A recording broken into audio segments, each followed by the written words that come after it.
this persuasive speech, I will attempt to persuade you to support Mike Nerheim with his diligent work as state's attorney by showing the problems he faces and his solutions to these problems, making the Lake County State's Attorney's Office a better place for the citizens of Lake County. Have you or anybody you know ever been charged or convicted of a crime? I've been a cop for 11 years. Most of you know that. 3 years in Washington, D.C., 8 years here in Round Lake Beach. I've investigated many crimes and arrested many people. I'm very familiar with how the State's Attorney's Office works.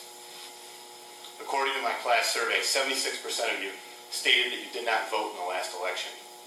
76% of the class stated that they believe that it's better to let 10 guilty people go free than to imprison one innocent person. 70% of the class knew a victim of a drug overdose. First, I will discuss the problems that Mike Nerheim faces as our state's attorney. The false conviction cases of Gonzalez, Hobbs, Rivera, and Edwards. I'm sure you've seen that in the news and in the newspaper. It's a very big thing. It's a very big problem. I'm going to talk to you specifically about one of the cases, Angel Gonzalez. According to Hinkle and Black, on the night of July 10th, 1994, the victim, then 35, heard the door buzzer at her home in Waukegan. According to court records and Tribune archives, she opened the door to two men and asked what they wanted. One of the men stated, "You." They dragged her to a sedan and drove away, according to court records. She was driven to another location, pulled from the car, and raped in some bushes by Gonzalez. She testified. The police found 2 sets of DNA, but remember, this is 20 years ago, it's 1994. The technology doesn't exist like it does today. She identified Gonzalez as being the perpetrator of the crime. He confessed to the police that he was a perpetrator of the crime. They used to show up. She identified him. For many years, his lawyers were trying to get the state's attorney to retest the DNA that was at the scene. For years, they refused. They asked State's Attorney Nerheim, who was recently elected in office, to do it. He said, "Sure, test again." Both the DNA samples that were on her did not match Gonzalez. Therefore, he didn't do the crime. It was impossible. State's Attorney Nerheim then went to court and asked the judge to throw the conviction out, which he did. I'm sure you've heard in the news of this happening, where they still held him because he just damaged the property in the jail. Many of you watched the news and heard that. He was released later on. They dropped those charges. My survey showed that 76% of you believe in the principle that it's better to let 10 guilty people go free than to imprison one innocent person. Unfortunately, this innocent man sat in jail for 20 years. Another problem that faces the state's attorney is drug overdoses. According to CBS News, the Illinois State Crime Commission says heroin use is at an epidemic level. A Will County official says it should be labeled a medical emergency. In one Illinois county, heroin overdoses increased over 200% between 2008 and 2012. According to my survey, 70% of you knew a victim of a drug overdose. It's a lot of people in here to know somebody that died from a drug overdose. Another problem that faces the state's attorney is child and special victims of crime. They need extra accommodations in a courtroom. Imagine you're a child who was a victim of a crime, the worst day in your life, perpetrated by an individual in your family, or a friend or a neighbor. You have a bunch of adults that you don't know, that you have to explain this terrible thing that happened to you, especially in a courtroom. It's an unfortunate thing, it's a terrible thing, but it is a problem that faces the state's attorney.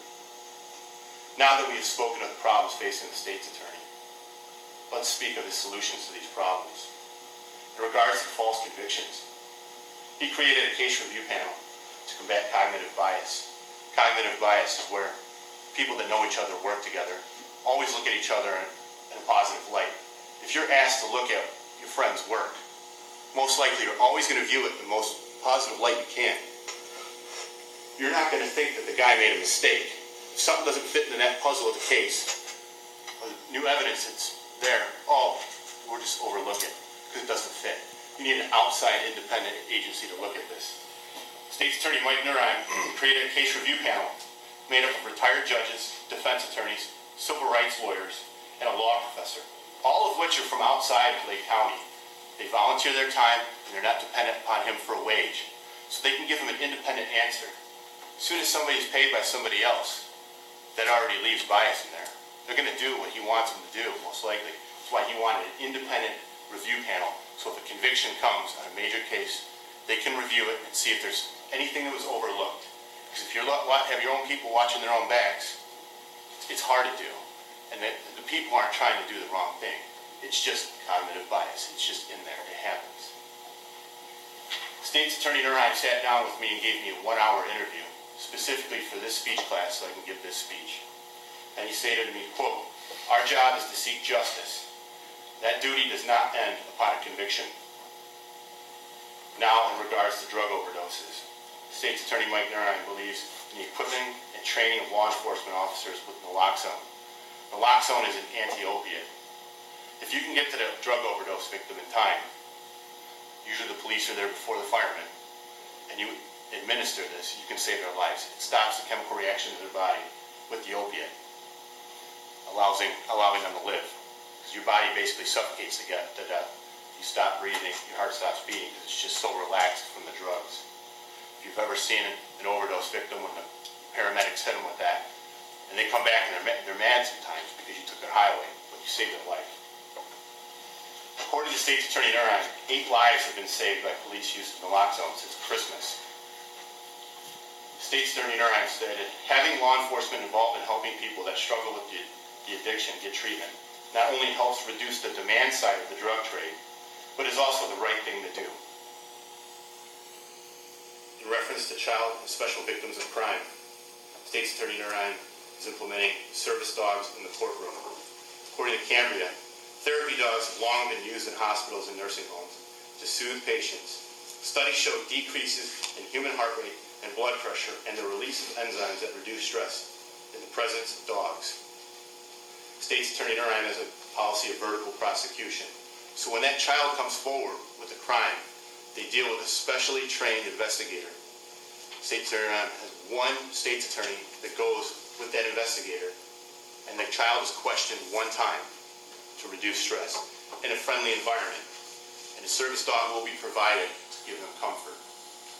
When they go to court, the service dog will be there to give them comfort again, helping reduce the stress. Because when you're in a room of strangers, testifying to the worst thing that happened to you, when the perpetrator is sitting right over there, it's a scary thought. They're doing everything they can to make it better for that child, make these prosecutions go through. State's Attorney Nerheim stated to me, quote, "You can be the best attorney in the country from the #1 law school. You cannot relate to children and make them feel comfortable. You are worthless in that type of case." Powerful statement. Again, I appreciate the state's attorney sitting down and giving me these quotes directly during an interview. No one likes to see an innocent person sent to prison, a person lose their life to drug overdose, or a child victim suffer in the courtroom.